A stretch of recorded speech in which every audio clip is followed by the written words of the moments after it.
কিন্তু তেভাগা আন্দোলন থেকে শুরু করে নীল বিদ্রোহ থেকে শুরু করে বাংলার ভাষা আন্দোলন, ৭১-এর মুক্তিযুদ্ধ থেকে এই ২৪-এর এই গণঅভ্যুত্থানে এই নীলফামারীর সবসময় সামনে থেকে নেতৃত্ব দেওয়ার ভূমিকা ছিল।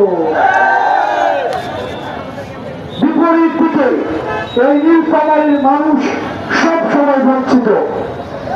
নীলফামারীতে কর্মসংস্থানের অভাব, নীলফামারীতে ইপিজেড থাকা সত্ত্বেও এই অঞ্চল এখনো পর্যন্ত আধুনিক স্বাস্থ্য সেবা গড়ে উঠেনি, নাগরিক সেবা গড়ে উঠেনি, শহর সেবা গড়ে উঠেনি।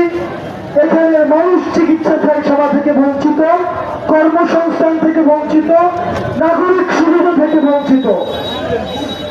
আমাদের এই বিষয়গুলো নিয়ে আমাদের জাতীয় নাগরিক পার্টির সম্মানিত আহ্বায়ক নাহিদ ইসলাম কথা বলবেন।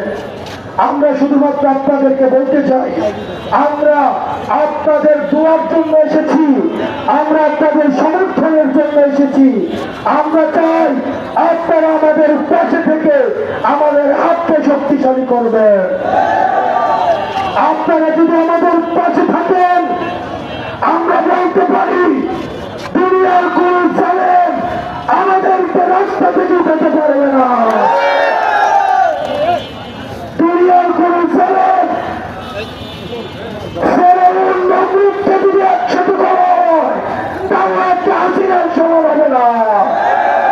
আমরা সেই হাসিনাকে রাস্তা থেকে উৎখাত করেছি। আমরা আপনাদেরকে সাথে নিয়ে এখন কাটাবানদেরকে উৎখাত করবো, দুর্নীতিবাদকে উৎখাত করবো।